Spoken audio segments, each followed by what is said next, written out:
अस्सलाम वालेकुम नाज़रीन, इमरान याकूब खान साहब और फैसल चौधरी साहब के साथ मैं हूं Samina Pasha. Programme view point में आपको खुशामदीद कहती हूं। इलेक्शन के हंगाम बड़ी अहम खबरें हैं जनाब, और मुख्तलिफ सियासी जमातें अपना अपना मंशूर लेकर मैदान में आखिरकार निकल ही पड़ी हैं। पाकिस्तान तहरीक इंसाफ ने भी इंतखाबी मुहिम का बाकायदा आगाज़ कर दिया है, जबकि PMLN ऑलरेडी कुछ दिनों से इंतखाबी मुहिम लॉन्च कर चुकी है। सबसे पहले पाकिस्तान पीपल्स पार्टी ने अपने जलसे जुलूस का आगाज़ किया था, लेकिन इस दफ़ा इंतखाबी मुहिम में वो हमें दमखम नज़र नहीं आ रहा, वो शान वो जान नज़र नहीं आ रही जो रिवायती तौर पर देखने में आती थी। इस दफ़ा कुछ फीकी फीकी सी इंतखाबी मुहिम लग रही है। पाकिस्तान तहरीक इंसाफ तो बहुत सी मुश्किलात का शिकार है, उसकी वजह से समझ में आता है कि उनकी इंतखाबी मुहिम जो है वो मुश्किलात का शिकार है। अब ज़्यादातर उनका इन्हिसार सोशल मीडिया पर है। सबसे बड़ा चैलेंज उनके लिए ये है कि मुख्तलिफ उम्मीदवारों के मुख्तलिफ किस्म के इंतखाबी निशान हैं, और हर हलके में हर उम्मीदवार का इंतखाबी निशान और नाम याद करवाना वोटर तक, ये बहुत बड़ा चैलेंज है। क्या PTI ये चैलेंज पूरा कर पाएगी या नहीं, इसके हवाले से जायज़ा लेंगे। पाकिस्तान पीपल्स पार्टी आहिस्ता आहिस्ता मज़ीद एग्रेसिव होती चली जा रही है, और बंदूकों का रुख उन्होंने सीधा नून लीग की तरफ किया है, मियां नवाज शरीफ की तरफ किया है। PMLN की इंतखाबी मुहिम क्यों उस तरह से स्लो नज़र आ रही है, जबकि वो तो अपने आप को फेवरेट कह रहे हैं हुकूमत बनाने के लिए, लेकिन जो उनकी इंतखाबी मुहिम है उसमें वो दमखम नज़र क्यों नहीं आ रहा है। मियाँ साहब भी बहुत ज़्यादा जलसे जुलूस में शिरकत नहीं कर रहे हैं, शहबाज शरीफ साहब, हमजा शहबाज, ये कहाँ गायब हैं, क्यों अवाम के साथ एक फ़ासला नज़र आ रहा है। ये सब वो सवालात हैं जो अब इस वक्त करना बिल्कुल जेन्युइन भी है और जायज़ भी। इन सब का जायज़ा लेंगे आज के इस प्रोग्राम में। आप सबको खुशामदीद कहती हूँ, और ख़ास तौर पर खुशामदीद कहती हूँ मैं आज रज़ा अहमद रूमी साहब को, सीनियर तज्ज़ियाकार सहाफ़ी हमारे साथ आज मौजूद हैं। रूमी साहब बहुत बहुत शुक्रिया सर आपके वक्त का। रूमी साहब आपसे ही बात का आगाज़ कर लेती हूँ। ये जो अगर हम बात करें PTI की सबसे पहले, तो सबसे बड़ा चैलेंज इस वक्त उन्हें दरपेश है, क्योंकि बल्ला उनसे छिन चुका है, और उसके बाद हर उम्मीदवार का अपना एक इंतखाबी निशान है, और बहुत कंफ्यूज कर रहा है वोटर्स को कि उनके हलके में असल उम्मीदवार है कौन सा आखिर, क्योंकि बहुत सारे लोग एक ही हलके में ये क्लेम कर रहे हैं जाके वोटर्स के पास कि असल में PTI का उम्मीदवार वो है, और फिर इसी तरह मुख्तलिफ निशानात की वजह से लोग भी कंफ्यूज हैं। ये चीज़ कितना डेंट डालेगी PTI को, और क्या सोशल मीडिया के थ्रू वो इस चैलेंज पर काबू पा सकते हैं? जी शुक्रिया। बहुत सारे सवालात आपने एक साथ ही कर दिए। देखिए, निशान जो होता है पाकिस्तान और जनूबी एशिया में, जो हमारे यहाँ इलेक्शन का दस्तूर है और जो तरीक़ाकार है, उसमें इलेक्शन का निशान जो है पार्टी का या उम्मीदवार का, वो इंतहाई अहम होता है, क्योंकि हमारे यहाँ जो लिटरेसी रेट है वो इतना अभी भी बहुत कम है। अगर आप दुनिया के बाकी ममालिक से कंपेयर करें तो 40-50% लोग जो है वो बकौल सर्विस लिख पढ़ सकते हैं, उनमें से भी बहुत सारे नहीं कर सकते। तो निशान दे के वोट डालते हैं। जब वो निशान ना रहे, एक पार्टी की आइडेंटिटी चली जाए, तो फिर वोटर जो है वो उसको वो क्लैरिटी नहीं होती, वो कंफ्यूज्ड ही रहता है। एक तो ये मसला है। दूसरी चीज़ ये कि बहुत सारे हलकों में एक से ज़ायद PTI के उम्मीदवार जो हैं वो अब मैदान में रह सकते हैं, क्योंकि उन पर कोई पार्टी का डिसिप्लिन नहीं है, इसलिए वो वोट तकसीम भी हो जाते हैं। तो ये जो पूरा वाक़या हुआ है, इससे PTI को यकीनन बहुत बड़ा धचका भी लगा है, लेकिन इंतखाबी मैदान में और उस प्रोसेस में उनको बहुत नुकसान होगा। जी चौधरी साहब, आपके नज़दीक सोशल मीडिया के थ्रू ही उनकी ज़्यादातर मुहिम चल रही है। ख़ास तौर पर पंजाब की अगर बात की जाए तो यहाँ पर तो उस तरह से जलसे जुलूस और डोर टू डोर मुहिम भी नहीं वो कर पा रहे हैं, और बहुत सारे उम्मीदवार तो स्टिल गिरफ्तार हैं या फिर रूपोश हैं। तो फिर किस तरीके से वो जाएंगे और वोटर को बताएंगे कि जी अब हमारा इंतखाबी निशान ये है और हम जेन्युइन कैंडिडेट हैं PTI के? कितना आपको मुश्किल लग रहा है कि अब PTI सर्वाइव नहीं कर पाएगी इन इंतखाबात में, मुकाबले में कहीं नहीं है? नहीं समीना, देखिए उन्होंने सरवाइव तो कर लिया है। उन्होंने अपने कैंडिडेट्स, चाहे आज़ाद भी हों, तो फील्ड कर दिए हैं, और तकरीबन हर सीट के ऊपर जो है उनके अपने कैंडिडेट्स हैं। दूसरी जो उनकी इनोवेशन आप देखिए कि उन्होंने बैंगन को कैसे जो है वो कार्टून्स बनाए हैं, मीम्स बनाए हैं। रैकेट पे जो टेप रिकॉर्डर है उसके ऊपर जो सोशल मीडिया पावर है पाकिस्तान तहरीक इंसाफ के जो वर्कर्स हैं, वो बहुत ही ज़्यादा, मतलब एक कमेंडेबल, तारीफ़ करने के काबिल वो एक जॉब है। जिस तरह से उन्होंने एक सिंबल्स को जो है एक इस तरह ड्रास्टिक सिचुएशन को वहाँ उन्होंने इम्प्रूव किया है, उसमें उन्होंने इम्प्रोवाइज किया है, उसमें उन्होंने इनोवेट किया है। देखिए ना, उसके इतना दिगरगू हालात हैं, इतनी मुश्किल हालात हैं, और जो जिसमें जो है ज़ाहिर है पार्टी का सिंबल जो है वो अगर मुख्तलिफ होगा तो नुकसान तो होगा। इससे ये हुआ है, देखिए पार्टी का जो सिंबल लिया गया है सुप्रीम कोर्ट की तरफ से खिलाफ आइन और खिलाफ कानून, उसको जो जिस तरह से उसने जो एक्सपोज कर दिया है, ये इलेक्शन जो है इसको आमो ख्वास की नज़र में ये रिग्ड इलेक्शन है, शैम इलेक्शन है बकौल उनके अपने वकला। तो ये इलेक्शन जो है ये होने से पहले मुतनाज़ा, पहले तो आवाज़ें आती थी, वो थोड़ी आती थी, अब बिल्कुल ये एक्सपोज हो गया कि ये एक शैम इलेक्शन है, और ये जो है इसमें ये धांधली ज़दा इलेक्शन है, मुतनाज़ा तरीन इलेक्शन है। अब देखिए कि तमाम तर कोशिशों के बावजूद जो नून लीग के कहने की क़यादत है, नून लीग के जो उम्मीदवारान हैं, वो अपनी जो कैंपेन है वो नहीं आगाज कर सके। अच्छा चॉइस साहब, मुझे प्लीज अलाउ कीजिएगा, मैं नून की तरफ अभी आती हूँ। बारी बारी तमाम जमातों की कैंपेन का जायजा लेते हैं, लेकिन अभी चूंकि पीटीआई की बात हो रही है, मैं थोड़ा इमरान साहब का भी कमेंट इस पे ले लूँ। इमरान साहब, क्या बल्ले का निशान छिन जाने से ये समझा जाए कि पंजाब की हद तक तो बिल्कुल ही पीटीआई को गिरा लिया गया है, या फिर आप समझते हैं कि जिस तरह से वो दोबारा उठ के खड़े हुए हैं और जिस तरह चौधरी साहब तारीफ भी कर रहे हैं सोशल मीडिया पे, तो उन्होंने बहुत ज़्यादा इसको उठाया है मामले को, तो उससे बिल्कुल अभी भी वो टफ कंपटीशन देने की पोजीशन में है?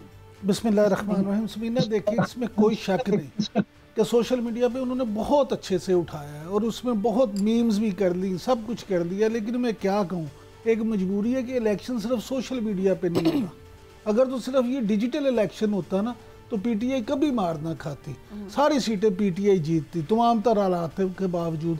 लेकिन हमारे यहाँ अलमिया ये है, जो पीटीआई के लिए बड़ा अलमिया है, वो ये है कि इलेक्शन सिर्फ सोशल मीडिया पे नहीं होना, इलेक्शन ऑन ग्राउंड जब होने हैं। लेकिन तो मैसेज तो सोशल मीडिया के थ्रू पहुंच जाएगा ना। गुजारिश तो सुन लेना, गुजारिश ये है कि सोशल मीडिया जो है उसके जरिए ज़रूर मैसेज पहुंचेगा, लेकिन जैसे अभी रज़ा रूमी साहब फरमा रहे थे, देखिए एक हल्के में जब 3-3 लोग होंगे और तीनों ये कहेंगे कि मैं इमरान खान का हमायत याफ्ता हूँ, तो उसमें फिर क्या चीज़ होगी? देखिए 2-3 चीज़ें हैं जिसका मेरे नज़दीक पीटीआई को बहुत नुकसान होगा, और शायद जिन वजूहात की बना के पे पीटीआई उतनी सीटें ना ले जा सके। पहले मुहिम की बात कर लेते हैं, क्योंकि आप ये कैंपेन की बात कर रही हैं। इलेक्शन में अब कितने दिन रह गए? 3 हफ्ते भी पूरे नहीं रह गए, लेकिन उसके बावजूद अभी तक वो टेम्पो ही नहीं बन सका। और बल्ला छिन जाने का जो सबसे बड़ा नुकसान है वो मेरे नज़दीक ये है कि आप ये देखें कि अब पीटीआई एक इज्तिमाई कैंपेन से इनफरादी कैंपेन पे आ गई। ठीक बात है। इज्तिमाई कैंपेन में जब टीवी पे एक इश्तहार ही चल जाता है ना, तो करोड़ों लोगों के लिए वो एक इश्तहार काफ़ी होता है। 7 सेकंड का स्लॉट भी अपना मैसेज दे देता है।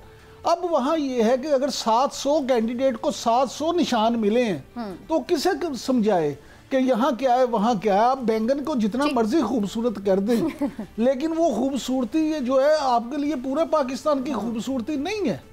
लिहाजा उसी तरह से वो बैंगन का भरता तो बन सकता है, उससे उनको कामयाबी नहीं मिल सकती। दूसरी बात ये है मेरे नज़दीक कि जो आज़ाद उम्मीदवार हैं, अब आज़ाद उम्मीदवार क्यों इस दफ़ा उनको ये कहा जा रहा है कि जी आज़ाद उम्मीदवार भी कामयाब हो जाएंगे, उसकी ज़्यादा तादाद में होंगे? उसकी वजह ये है कि जब इस तरह की ग्रुपिंग होगी, एक मकबूल जमात जो है उसके 3-3 कैंडिडेट खड़े होंगे, फिर पीपल्स पार्टी का कैंडिडेट होगा, नून का होगा, तो उसमें आज़ाद उम्मीदवार के लिए फिर मौका मिल जाएगा कि जो बंदा भी अपनी बरादरी की बुनियाद पर, अपने वोट बैंक की बुनियाद पर, अपने पैसे की बुनियाद पर मैनेज कर ले और ज़रा वोट ज़्यादा ले ले। जब इतनी तकसीम होगी तो वो कामयाब हो सकता है। लेकिन बहरहाल मुहिम जो है वो पीटीआई के लिए काफ़ी मुश्किल ऑन ग्राउंड ज़रूर है, लेकिन उसको वो सोशल मीडिया के थ्रू करना चाह रहे हैं और कर भी रहे हैं, वहाँ तक तो बात बड़ी इंपॉर्टेंट है। मैं रूमी साहब थोड़ा सा इस पर मज़ीद आपका लेके फिर मैं नून लीग की तरफ भी जाती हूँ, क्योंकि ये लोग बहुत हमेशा एक आर्ग्यूमेंट दिया करते हैं कि जी सोशल मीडिया पर इलेक्शन तो नहीं होना, सोशल मीडिया पर मकबूलियत का मतलब ये नहीं है कि आप ऑन ग्राउंड पे भी मकबूल हैं। लेकिन जो ऑन ग्राउंड भी सर्वे हुए हैं वो भी आप देखें तो कमोबेश ज़्यादातर पीटीआई के हक में नज़र आते हैं। और दूसरी तरफ ये कि सोशल मीडिया को चलाने वाले हाथ तो फिर इंसानों के ही हैं। अगर एक घर में एक शख्स के पास व्हाट्सएप पे या फेसबुक पर या किसी भी सोशल मीडिया ऐप के ऊपर एक पैगाम जारी हो गया कि ये कैंडिडेट है, तो वो जाहिर है अपने घर में मौजूद तमाम अफराद को जो नहीं भी यूज़ करते होंगे सोशल मीडिया, उन्हें भी कन्वे कर सकता है। तो डोंट यू थिंक कि सोशल मीडिया भी तो हमारे ही लोगों को रिप्रेजेंट कर रहा है बेसिकली, वो कोई अलग आइसोलेशन में तो नहीं है? जी आप बिल्कुल सही कह रही हैं समीना, सोशल मीडिया की अहमियत बहुत बड़ी है और स्पेशली पिछले एक दहाई में जिस तरह से पाकिस्तान में टेलीफोन, मोबाइल टेलीफोन का इस्तेमाल, इंटरनेट की फैलाव हुआ है, अब वो घर घर लोग कनेक्ट हो गए हैं, इसमें कोई शक नहीं है। लेकिन देखिए, दो बातें आपने अपनी सवाल में कही। पहली तो बात आपने ये कही कि वो जो सर्वेज ये दिखाते हैं, देखिए सर्वेज जो हैं वो कोई भी हतमी नतीजा उससे आप नहीं निकाल सकते। सर्वेज अगर आप देखें पिछले 1-2 साल के अंदर, तो वो कोई आपको क्लियर पिक्चर नहीं दिखाते। ये जो पीटीआई की मकबूलियत का जो मफरूज़ा है कि जी वो 90% या 80% उनको सपोर्ट हासिल है, ये भी सोशल मीडिया की ही देन है। उसकी वजह ये कि आप एक चीज़ को चला दें कि 90% एक स्लाइड बना के लगा दें कि 90% लोगों ने इमरान खान के हक में जो है वो अपनी आवाज़ बुलंद कर दी, और वो घर घर पहुंच जाए तो लोग उससे इन्फ्लुएंस हो जाते हैं। जो हमारे यहाँ सर्वे होता है वो तो 500 लोगों का, 1000 लोगों का, अभी जो ताज़ा सर्वे गैलप ने किया है वो तो इसके बरक्स सिचुएशन बताता है। वो तो दिखाता है कि नून लीग थोड़ी सी आगे है और इमरान खान पीछे है, और 1000 लोग या 500 लोग का सर्वे होता है। तो हमारे यहाँ सर्वेज तो बिल्कुल जो है वो काबिल एतबार नहीं है। दूसरी बात यह कि जो वोटिंग का अमल है और जो इलेक्शन का दिन है, वो बाकायदा असल में लोगों को अपने घर से, अपने ड्राइंग रूम से जो है निकाल कर पोलिंग स्टेशन पर, पोलिंग बूथ पर अंगूठा और आईडी कार्ड दिखाकर अंदर बैलेट पेपर डालने के अमल से लिंक्ड है। इसीलिए बहुत सी दुनिया के बहुत सारे ममालिक में, हत्ता कि मगरबी एडवांस ममालिक जहाँ पे जमहूरियतें बड़ी एस्टेब्लिश्ड है, वहाँ भी वोटर टर्न आउट ज़्यादा नहीं होता, 60%, 70% से ऊपर नहीं जाता। हालांकि वहाँ पे जगह जगह आपके करीब पोलिंग स्टेशन बने होते हैं। तो यहाँ पे ट्रांसपोर्टेशन और ऑर्गेनाइज करनी पड़ती है, लोगों को मोटिवेट करना पड़ता है, और अगर वो आए, अगर वाकई में पीटीआई की इतनी मकबूलियत है तो फिर उसके लोगों को निकलना होगा 8 फरवरी को। अभी जो सूरत हाल है, मुझे नहीं लगता कि सिर्फ सोशल मीडिया की बेसिस के ऊपर, कि अगर आपको व्हाट्सएप का मैसेज मिल जाए कि जाइए वोट करें, मुल्क को बचा लें या इमरान खान को जेल से निकाल लें, तो लोग सारे के सारे मोटिवेट हो जाएंगे। वक्त लगेगा और ठीक ठाक एफर्ट चाहिए होगी। जी राइट, तो काफ़ी टफ सिचुएशन है उनके लिए। खैर इस पे तो सभी इत्तेफाक करेंगे कि टफ सिचुएशन तो है। अब आ जाते हैं ज़रा पीएमएलएन की तरफ। चौधरी साहब ने बात भी शुरू की थी। चलिए चौधरी साहब, पीटीआई की तो समझ में आ रहा है कि उसके कितने मसाइल हैं, तो इस वजह से कैंपेन ज़रा उनकी इस तरह की चल रही है। नून लीग के साथ क्या इशू है? कोई उस तरह जैसे एक लंबी कैंपेन करनी चाहिए थी, बहुत देर से शुरू की, मियाँ साहब आए तो 10 मिनट की तकरीर, ना कोई मंशूर, ना कोई नया नारा, ना बयानिया, और फिर हमजा शहबाज शरीफ साहब ये अलग से क्यों नहीं जलसे कर रहे? बिल्कुल एक ऐसा लग रहा है कि माइनस खुद को करके बैठे हुए हैं पीएमएलएन। ऐसा क्यों तासुर आ रहा है उनके बारे में? देखिए, पीएमएलएन जो है वो महसूस होता है कि वो मायूस है। वो अकेली दौड़ी है पंजाब में, फिर भी चौथे नंबर पे है, और उनका जो उम्मीदवार है, उनकी जो क़यादत है, वो बिल्कुल उनका जो सियासी अमल है उससे एतमाद उठा हुआ नज़र आ रहा है। और जो हमजा शहबाज शरीफ हैं वो तो सिर्फ अपने हल्के तक महदूद हैं, और मरीम नवाज़ जो हैं वो जा रही हैं जलसों में स्पीच दे रही हैं। मियाँ साहब का जो बजाजो देखिए, पीएमएल नवाज़ जो हैं, जैसे कि उनके नाम से भी ज़ाहिर है, वो तो नवाज शरीफ की पार्टी है। तो मियाँ नवाज शरीफ जो हैं वो इन एक्शन में नहीं है, वो ऑफ एक्शन है, और वो लगता है कि वो बिल्कुल ही जो है वो मायूस हो गए हैं अवाम के रद्द अमल से। उनको शायद या तो उनके जहन में ही कुछ और डाला गया था, या उनको रोज़ी पिक्चर दिखाई दी गई थी कि सब कुछ रावी से अच्छा लिख रहा है या सब कुछ ठीक है, लेकिन ऐसा है नहीं। जो ग्राउंड पे सिचुएशन ये है, सोशल मीडिया की रज़ा ने बात की है, तो सोशल मीडिया तो फिर नून के पास भी अवेलेबल है, बाकी पार्टीज़ के पास भी अवेलेबल है, सर्वे तो वो भी करवाते हैं। लेकिन एक चीज़ सर्वे के साथ बिल्कुल होता तो ये एक अमूमी तौर पे, यानी एक देख के दाने की तरह ही है, लेकिन वो जायका तो पता चलता है कि क्या मामला चल रहा है। सो इशू ये है कि ये जो नवाज शरीफ साहब के पास एक तो उनकी तैयारी नहीं है, दूसरा वो बिल्कुल ही अवाम के ऊपर उनका ट्रस्ट नहीं है, और तीसरी बात यह है कि शायद वो क्योंकि पुराने लोग हैं, पुरानी पार्टी है, घाघ लोग हैं, सियासी तौर पे भी समझते हैं, तो उनको पता है कि क्या मामला है। उनके उम्मीदवारान अभी भी डरे हुए हैं, सहमे हुए हैं। अच्छा। वो नहीं जाते। अभी देखिए ना, राजा रियाज अपना टिकट लेने के बाद वो इलेक्शन में खड़े नहीं हुए, दस्तबरदार हुए तो क्यों हुए हैं? मतलब उन्होंने रीढ़ की हड्डी में अपने बेटे की कैंपेन चला रहे हैं, तो तब रीढ़ की हड्डी नहीं है, तो दर्द तो उनको तब किसी और चीज़ का है। तो इशू ये है कि ये सारे लोग जो हैं ये डरे हुए हैं, और इनका डर के पीछे कोई वजूहात हैं। जब देखें, जो कॉन्स्टिट्यूंसी का पॉलिटिशियन है वो अवाम के बगैर नहीं रह सकता। सही बात। अवामी जो रद्द अमल उनको है वो मजबूर कर रहा है। अब पीटीआई के जो लोग हैं उसमें हालांकि टिकटों की तकसीम भी है, जो भी है, कोई उस तरह से अच्छी तरीके से नहीं की गई, पसंद नापसंद की बुनियाद पे बहुत टिकट दिए गए हैं, लेकिन फिर भी एक वेव है अवाम की उनके हक में, और वो लोग जो हैं वो इस पर काफ़ी ज़्यादा डिपेंड कर रहे हैं। बाकी रही इलेक्शन डे की, बिल्कुल इम्पोर्टेंस होती है, काफ़ी ज़्यादा होती है, लेकिन शहरी इलाकों में लोग जो हैं अभी ये देखिएगा, इस इलेक्शन में भी ट्रेंड बदलेगा। इसमें लोग जो हैं खुद जाके वोट करेंगे, क्योंकि जो नौजवान हैं उनकी उम्मीद किसी और पार्टी से है, नून लीग से नहीं। सही। ये आपने जो निशानदेही की है, इसको अभी आके और भी एनालाइज करेंगे, क्योंकि ये ज़िमनी इलेक्शन में भी पंजाब के सबकी एक्सपेक्टेशन यही थी कि शायद नून लीग 17 नशिस्तें आएगी, लेकिन इसके बरक्स हुआ। और उस वक्त भी हमने देखा था कि यही ख्याल किया जाता था कि जी इलेक्शन डे मैनेज करना बड़ा मुश्किल होगा, ये चीज़ वो चीज़, लेकिन लोग खुद भी निकले और उन्होंने वोट भी डाले और पीटीआई जीत भी गई थी। तो इस वक्त क्या वही वेव जिसका चौधरी साहब ने जिक्र किया है, उस वेव के ऊपर ही सारा डिपेंड कर रही है पीटीआई, लेकिन पीएमएलएन जिन चीज़ों पे डिपेंड कर रही है, क्यों फिर भी वो कॉन्फिडेंट नज़र नहीं आ रही? एक ब्रेक लेते हैं, वापस आते हैं, ब्रेक के बाद हमारे साथ रहिए।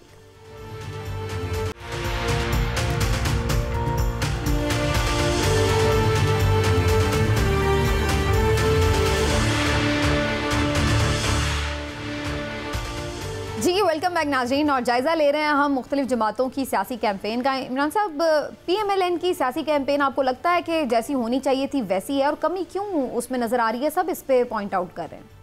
समीना, बात सीधी सी है कि सिर्फ मुस्लिम लीग नून की नहीं, किसी भी सियासी जमात की कैंपेन उस तरह से नहीं है। अब तो आप देखें, अल जज़ीरा ने भी कहा है कि पाकिस्तान में तो ये एक त्यौहार होता था, और आप देखें जब से भी इलेक्शन जब होते थे तो उसमें क्या होता था कि एक महीना पहले तो ये हालात हो जाते थे कि कैंडिडेट्स के पास टाइम ही नहीं होता था, और वो जलसे, जुलूस, रैलियां, पूरा एक माहौल बना होता था। इस दफ़ा वो माहौल अभी तक बन ही नहीं सका, पहली बात। लेकिन जो स्पेशली आपने बात की है नून लीग की, तो मैं ये ज़ाती तौर पे समझता हूँ कि सिर्फ आप ही नहीं परेशान, इस वक्त पाकिस्तान में मैं तो बिल्कुल नहीं, पाकिस्तान में आपके अलावा हम सब भी परेशान हैं कि नून लीग जो है उसकी बुनियादी तौर पे इस वक्त हिकमत अमली है क्या। मैंने तो खैर जो आज कॉलम अभी भिजवाया, जो छपेगा, वो भी इसी पे लिखा है कि मुस्लिम लीग नून जो है उसका कड़वा सच क्या है। देखें, नवाज शरीफ साहब जब वापस आए थे तो उस वक्त क्या पोजीशन थी, किन हालात में आए थे। मान लिया कि इस वक्त जब वो आए हैं मुल्क में वापस, तो वो सूरत हाल नहीं है। मुल्क में मुआशी तौर पे, सियासी तौर पे बहुत हंगाम बरपा है, और उनको उस तरह से वो माहौल नहीं मिला। लेकिन बात ये है, ये भी आपकी बात मान लेते हैं कि आपको माजी में जब 3 दफ़ा वज़ीर आज़म बनने का मौका मिला तो आपने बड़ा परफॉर्म किया, आपने तरक्की कर दी मुल्क ने। लेकिन क्या इस बात से काम चल जाएगा? अब लोग नवाज शरीफ से ये सुनना चाहते हैं, गरीब आवाम ये चाहते हैं कि हमें कोई प्लान दे दें कि आप आगे क्या करेंगे। ठीक बात। और सबसे बड़ी अहम बात ये है, मेरे नज़दीक सबसे अहम बात ये है कि मियाँ नवाज शरीफ जो हैं वो, जैसे चौधरी साहब ने भी कहा, मुस्लिम लीग नून इसे क्यों कहते हैं? क्योंकि उनका लीडर नवाज शरीफ है। अब मियाँ शहबाज शरीफ कोई बात करें, मरियम नवाज साहिबा कोई बात करें, या हमजा शहबाज कोई बात करें, वो उनके वोटर के लिए, मतवालों के लिए वो बात वो अहमियत नहीं रखती जो वो मियाँ नवाज शरीफ के मुंह से सुनना चाहते हैं। सूरत हाल ये है कि आपने पहले कहा जी 15 तारीख को हम मंशूर देंगे, उसके बाद 2 डेट्स दी, अब कह दिया जी 27 को। तो अल्लाह करे 27 को भी मंशूर आ जाए, लेकिन अभी तक जब आपका मंशूर ही नहीं आया तो आप लोग सिद्दीकी साहब ने तो कहा है कि हम तो इलेक्शन जीतने के बाद मंशूर देंगे, उस पे काम भी तभी शुरू करेंगे। देखिए इरफान सिद्दीकी साहब तो और भी बहुत कुछ कहते हैं ना, बल्कि बहुत से लोग नहीं, मैं तो आपको बता रही हूँ अब मंशूर की जो उम्मीद है ना वो 27 तारीख को भी ना रखे। गुजारिश ये है कि बहुत सी बातें तो मियाँ साहब, मैं फिर आपसे अर्ज करूँ, मियाँ नवाज शरीफ की तर्ज सियासत को समझने वाले जो लोग हैं ना, वो ये बात बड़ी अच्छी तरह से जानते हैं कि मियाँ नवाज शरीफ शायद देखने में ऐसे लगते हैं कि वो लोगों की बातें सुन के फिर बात करते हैं, लेकिन वो बड़े एक ज़ीरक सियासतदान है, वो अपने पत्ते कभी भी शो नहीं करते। अब ये जो मामला है कि जलसों में उस तरह से खिताब ना करना, कोई प्लान ना देना, और फिर सबसे बढ़ के ये कि लोगों में ये भी चीज़ अभी तक है कि जनाब जब इतनी चहम गोइयाँ हैं कि कहीं इलेक्शन फिर मुलतवी तो नहीं हो जाएगा। हालांकि मैं तो ये समझता हूँ कि अब इलेक्शन मुलतवी नहीं होगा, 8 फरवरी को होगा, लेकिन जब इन हालात में आप इस तरह से करते हैं तो मैं ये समझता हूँ कि सियासी तौर पर मजेदार बात ये कि लीडर तो फिर वही होता है जो माहौल अपना खुद बनाता है। आप अभी निकालें इमरान खान साहब को, आपको वो बता देंगे कि माहौल कैसे वो बना देंगे, सारी स्क्रीन कैप्चर कर लेंगे। यही हाल है कि अगर मियाँ साहब वापस आए थे, जैसे भी हालात थे वो कैप्चर करते अपने जो वोट बैंक को, लेकिन वो मोबिलाइज उस तरह से नहीं कर सके, वो बाहर ही नहीं निकले, 3 महीने से वो अंदर रहे हैं। मैं ये गुजारिश कर रहा हूँ कि मसला स्क्रीन कैप्चर करने का नहीं है, मैं सिर्फ वो एक पार्ट है ना, मैं उसका मैं वो बात कर रही हूँ कि आप रोज कुछ ना कुछ कर रहे होते हैं तो स्क्रीन तो आपको मिलती है। वो तो मियाँ साहब प्रेस कॉन्फ्रेंस भी रोज करनी शुरू कर देना, तो 2.5 घंटे की तरह इमरान खान की तरह एक ही तकरीर रोज, चलिए यही मान लें, फिर भी कर दे। इशू ये नहीं है, मैं इस वक्त इमरान खान या नवाज शरीफ के मुकाबले की तो बात ही नहीं कर रहा, मैं तो ये बात कर रहा हूँ, आपकी बात जेन्युइन, मैं ये बात कर रहा हूँ कि मुस्लिम लीग नून की जो सियासत है उस वक्त उसको उस खून की जरूरत है जो सिर्फ मियां नवाज शरीफ खुद ही करवा सकते हैं। ठीक है, ले जी, रजा रूमी साहब से ही फैसला करवाते हैं फिर के। रूमी साहब, ये क्या हद से ज्यादा कॉन्फिडेंस है कि हम ना भी कैंपेन करें, जीत तो हमने जाना ही है क्योंकि मुकाबले में तो अब कोई है नहीं, या फिर ये कोई अंदर से नाराज़ी चल रही है, कोई मूड ऑफ है मियाँ साहब का जिसकी वजह से वो नहीं निकल कर कैंपेन कर रहे उस तरीके से? आपको क्या समझ में आई है पीएमएलएन की कैंपेन को देख के? देखिए, इसमें कोई शक नहीं है कि ये इलेक्शंस गैर मामूली हालात में हो रहे हैं। पाकिस्तान तहरीक इंसाफ का जिक्र तो आपने कर ही दिया, जो कानूनी पेचीदगियाँ उनका सिंपल छिन जाना, ये कोई नॉर्मल कंडीशंस नहीं होती। इसी तरह पीएमएलएन का भी याद रखिए कि अभी तो कोई करीबन हफ्ता 10 दिन पहले तो नवाज शरीफ को आला अदालतों से इजाजत मिली है इलेक्शन लड़ने की। उससे पहले तो ये भी मालूम नहीं था कि वो इलेक्शन के मैदान में अहल हैं या नहीं है। ये जो सुप्रीम कोर्ट का फैसला आया है अभी मेरे ख्याल से कोई 10 एक रोज पहले की बात है, तो फिर वो कहीं जाके क्लैरिटी आई है। तो ये वजह है कि ये ओवरऑल एक मसला सिर्फ नून लीग का नहीं है। अब नून लीग पे आते हैं। नून लीग का मसला ये है कि एक तो सबसे शॉकिंग बात यह है कि उन्होंने अभी तक अपना मंशूरी पेश नहीं किया। ये कैसी पार्टी है जो कि इक़्तिदार में आना चाहती है और बड़ी कॉन्फिडेंट है, लेकिन कोई मंशूरी नहीं, कोई प्लान ही नहीं है। मुल्क में इतने बड़े बड़े मसाइल हैं, इतने जो लोग जो हैं वो तंग हैं, परेशान हैं, तो आप कुछ उम्मीद भी दिलवाइए ना। सिर्फ नारेबाजी से तो नहीं चलेगा, पुरानी मोटरवे की याद दहानी से काम नहीं चलेगा। आपको लोगों को बताना पड़ेगा, मुतहरिक करना पड़ेगा। जो कॉन्फिडेंस जो उनका आ रहा है उसकी 2 बुनियादी वजूहात हैं।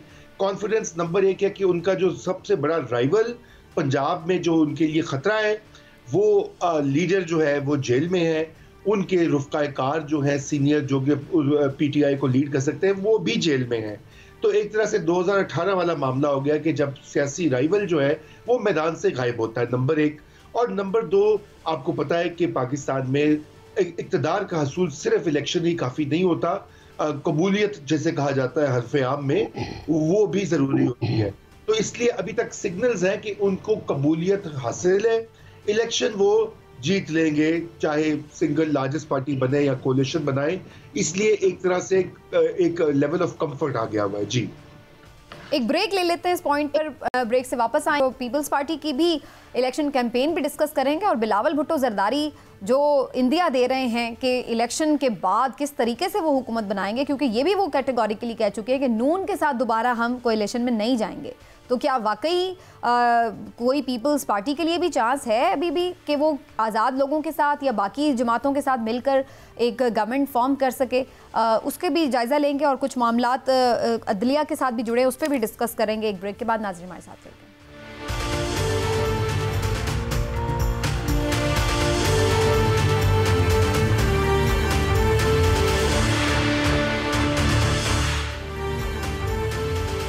जी वेलकम बैक नाजरीन। थोड़ी बात करेंगे पीपल्स पार्टी की सियासत के हवाले से। रूमी साहब आप भी बताइएगा, पहले बिलावल भुट्टो ने एक तो अपनी जो तनकीद का रुख है निशाने सीधे कर लिए हैं नून की तरफ, मियाँ साहब को तो वो ठीक ठाक जिसको कहते हैं कि निशाने पर लिए हुए हैं, और दूसरी तरफ वो ये भी बात कर रहे हैं कि आज़ाद उम्मीदवारों के साथ मिलकर हुकूमत बना सकते हैं। आपको लग रहा है कि पीपल्स पार्टी के लिए भी चांस है इस केस में कि वो गवर्नमेंट फॉर्म कर सके, और इसीलिए वो नून लीग के साथ बिल्कुल भी इस पोजीशन में नहीं आना चाह रहे कि जहां पर वो उनके साथ मिलकर हुकूमत बनाए? देखिए, पाकिस्तान पीपल्स पार्टी जो है उसकी असल इस वक्त राइवलरी जो है वो भी PMLN से ही है ना इस मैदान में, क्योंकि पाकिस्तान पीपल्स पार्टी के पास एक जिसे कहना चाहिए उनकी जो एडवांटेज है कि उनको दही सिंध की, और अब सुनने में आया कि 7 से 8 नशिस्तें कराची से उनको पक्की जो हैं वो मिल जाएंगी, क्योंकि उनकी पोजीशन बहुत मजबूत है। और उसके वो तो उस पूरे अमल में आपके पास एक ऑलरेडी ब्लॉक ऑफ सीट्स होता है पार्लियामेंट में। अब उनकी ये ख्वाहिश है कि पंजाब में से अगर उनको कुछ इजाफी सीट्स मिले तो वो तो दावेदार होंगे हुकूमत साजी की, अगर ऐसा होता है। इसी वजह से आपने देखा बिलावल भुट्टो खुद लाहौर से लड़े हैं, पार्टी बेइंतहा मेहनत करी है पंजाब में वापस आने की, अगरचे के बहुत चैलेंजेस हैं और इतना आसान काम नहीं होगा, लेकिन वो ज़रूर देख रहे हैं कि भाई इन हालात में हमें क्या एडवांटेज हम कैसे उठा सकते हैं ये जो मौजूदा सियासी नक्शा है। इसीलिए वो PMLN को अटैक भी करे हैं। और दूसरी ये बात है कि देखिए, अगर वो PMLN को अटैक, क्योंकि उनको ये भी माजी में कहा कि जरदारी की मुफाहिमत की सियासत जो है उससे PPP को नुकसान हुआ और पंजाब का वोटर जो है वो मायूस हो गया, इसलिए मुफाहिमत की सियासत को तर्क करके अब जो है वो जारहाना जो है वो गुफ्तगू कर रहे हैं अपने जलसों में बिलावल, और ये उनकी स्ट्रेटजी है। लेकिन जहां तक कोलिशन का सवाल है वो बिल्कुल कोलिशन बनाएंगे अगर जरूरत पड़ी, और जी कोई ऐसी बात नहीं है, क्योंकि उसकी वजह ये है कि देखिए आसिफ अली जरदारी एक अमलियत पसंद प्रैग्मेटिक पॉलिटिशियन है, और वो उनमें लचक है उनके रवैये में, वो अपने दुश्मनों के साथ भी इत्तेहाद कर लेते हैं और उनको सियासत आती है। यही तो एक चीज है, ये लचक जो है ये सियासतदानों को खासा होती है हर दुनिया। राइट, ठीक बात, जी वेरी राइट, सही। चौधरी साहब, आपको लगता है कि पीपल्स पार्टी और PMLN दोबारा हमें कोएलिशन गवर्नमेंट बनाती हुई नजर आ सकती हैं अगले इंतखाब में, या फिर ये सिर्फ अभी फिलहाल लफ्ज़ी की गोलाबारी है, जेन्युइनली तनकीद कर रहे हैं? क्या सोच रहे हैं पीपल्स पार्टी के बारे में?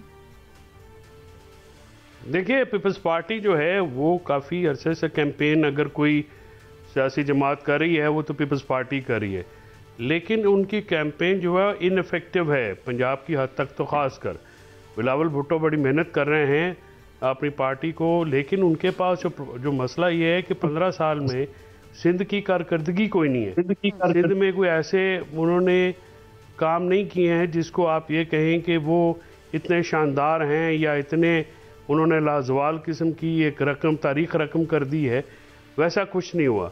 वो सिंध के जो अवाम हैं वो गरीब से गरीब तर होते रहे हैं, और सिंध की जो इशराफिया है वो अमीर से अमीर तर होती रही है। यही हाल अपना शहरी इलाकों में भी है, वहाँ की जो पार्टियाँ हैं वो भी अमीर से अमीर तर हो गई हैं, लेकिन वहाँ के जो अवाम हैं उनके मसाइल अपनी जगह पे हैं। कोalition का तो देखिए ये तो सवाल ऑब्वियसली पोस्ट इलेक्शन आएगा, किस पार्टी के पास क्या नंबर हैं, वो नंबर जो हैं वो किस हद तक वो कोई पार्टी सिक्योर करती है। फिर उसके बाद जो है वो एक हतमी नंबर 172 का जो हिंसा है, जादुई हिंसा किसी एक पार्टी के हिस्से में आता है या मुख्तलिफ पार्टियों के हिस्से में आता है, वो देखना पड़ेगा। इस वक्त जो सूरत हाल नज़र आ रही है उससे तो ये अंदाज़ा किया जा सकता है, क्यास किया जा सकता है कि करीने क्यास यही है कि मखलूत हुकूमत ही बनने के चांसेस ज़्यादा हैं, जिसमें हर पार्टी को थोड़ा थोड़ा हिस्सा मिलेगा, और वही पार्टी जो है वो पाकिस्तान, वो जो मखलूत हुकूमत है वो पाकिस्तान की मुश्किलात को अगर कम कर सके, है जो अभी 16 महीने की हमने हुकूमत देखी PDM की और पीपल्स पार्टी हो सकता है या उससे भी वर्स्ट हो। अच्छा, अल्लाह रहम करे। लेकिन इमरान साहब, पीपल्स पार्टी ने तो आधी कौमी असम्बली की नशिस्तों पे इवन कैंडिडेट ही नहीं खड़े किए, लेकिन आप आधी उम्मीदवार भी ना खड़े करें असम्बली की नशिस्तों पर, और फिर आप ये क्लेम करें कि आप हुकूमत ही बना लेंगे, तो क्या ये आज़ाद उम्मीदवारों के ऊपर, ये PTI के आज़ाद उम्मीदवारों के ऊपर तकिया करके बैठे हैं, या वाकईतन आपको लगता है कि पीपल्स पार्टी को मैजिक दिखा देगी? समीना, ना तो पीपल्स पार्टी को मैजिक दिखाएगी, ना ही उन्हें भी ये पता इस बात का कि वो हुकूमत बना सकते हैं। ये सिर्फ उनकी एक इलेक्शन स्ट्रेटजी है। वो अवाम में ऐसी बातें करके अपने आप को ये साबित करना चाहते हैं कि हम अभी मुकाबले से बिल्कुल आउट नहीं हुए। देखिए, इस्लामाबाद में इक़्तिदार का रास्ता लाहौर से होके जाता है और लाहौर का मतलब जो है वो पूरा पंजाब है। अब पंजाब में इस वक्त जो आम जो जैसे आप सर्वेस की बात करती हैं, तो आम जो लोगों के सर्वेस हैं या सियासी तज्ज़ियाकारों की राय है, पीपल्स पार्टी के लिए 10 सीटें जीतना भी पंजाब में इतना आसान नहीं है मौजूदा हालात में। अब अगर पीपल्स पार्टी सिंध की सारी भी सीटें जीत ले तो फिर वो कैसे हुकूमत बनाएगी। दूसरी बात ये है कि अगर जिस पार्टी के ज़्यादा सीटें होंगी वो आज़ाद उम्मीदवार उसकी जोली में जाएंगे या पीपल्स पार्टी के साथ जाएंगे। तीसरा ये कि जरदारी साहब जो हैं, देखिए वो तो पहले भी ये कह चुके हैं कि जी कोई भी बात सियासत में हरफ आखिर नहीं होती, आसमानी सहीफा नहीं होती। तो बिलावल भुट्टो जरदारी साहब भले जो मर्जी कहें, वो तो आज भी उन्होंने जो तकरीर की है कोर्ट अद्दू में, देखिए उसमें भी उन्होंने कहा कि स्वाय पीपल्स पार्टी के बाकी तमाम सियासी जमातें खलाई मखलूक से जो है ना तवक्कुआत वाबस्ता किए हुए हैं और इस तरह की बातें। हालांकि खुद ये मिन्नतें ये भी उन्हीं की कर रहे हैं कि अल्लाह दा वास्ता जो साढ़े ते नजरे करम। लेकिन बात ये है कि ये अपना इसको मैं ये समझता हूँ कि पीपल्स पार्टी की स्ट्रेटजी अच्छी है कि वो ये कर रहे हैं कि मुकाबला इस वक्त नून लीग और पीपल्स पार्टी का ही है, पीटीआई का नहीं है। तो अगर आप चाहते हैं कि जमहूरियत हो तो हमें वोट दे तो बिल्कुल ठीक है। नहीं, अगर उनका निशाने पे इसीलिए नून है क्योंकि उन्हें लग रहा है कि मुकाबला ही उनके साथ है, तो फिर जाहिर वो खुद कह भी चुके हैं, खुद ये कह भी जस्ट लास्ट मिनट है रूमी साहब, आपका लास्ट कमेंट चाहूंगी। जो पीटीआई के उम्मीदवार हैं, आपको लगता है कि पीटीआई बहैसियत जमात पार्लियामेंट में दोबारा खड़ी होने की काबिल हो सकेगी या इनके भी जो जीत के लोग आएंगे वो इधर उधर हो जाएंगे? मेरा नहीं ख्याल, मेरे ख्याल से जो पीटीआई के नजरियाती टाइप लोग हैं जो कि इमरान खान साहब के साथ मुश्किल हालात में भी खड़े हुए हैं, वो बिल्कुल उनके साथ रहेंगे। अब ये शहरी इलाकों से जैसे भी जिक्र किया तो फैसल साहब ने भी, उनको एक एज हासिल है और वहाँ पे वो अच्छी खासी तादाद में वोट आएंगे। क्या वो सीटों में तब्दील होते हैं ये अब हमें 8 फरवरी को ही पता लगेगा। लेकिन ये कि बाकी जो इलेक्टेबल्स की सियासत होती है जो देही इलाकों में जहाँ जहाँ इलेक्टेबल्स है, शायद वो अपनी क्योंकि वो आज़ाद होंगे, वो एक रूलिंग कोलिशन के साथ बिल्कुल जा सकते हैं। लेकिन बिलअमूम मैं समझता हूँ कि जो लोग शहरी इलाकों से पीटीआई की वेव पे ये जो मकबूलियत का जिक्र जीतेंगे वो साथ ही रहेंगे पीटीआई के। जी ठीक है। रज़ा अहमद रूमी साहब, बहुत बहुत शुक्रिया sir, thank you so much for your time. आज यहीं पे प्रोग्राम को क्लोज करते हैं। थॉरली हमने कोशिश की कि मुख्तलिफ जमातों की जो कैंपेन है उसको एनालाइज कर सकें कि कौन कहाँ पर खड़ा है और किसके पास क्या मुट्ठी में मौजूद है वोटर सपोर्टर को देने के लिए। देखते हैं जी आने वाले दिनों में हालात किस करवट बैठते हैं। आज के प्रोग्राम से इतना ही, इंशाल्लाह फिर मिलेंगे। अपना ख्याल रखिए, अल्लाह।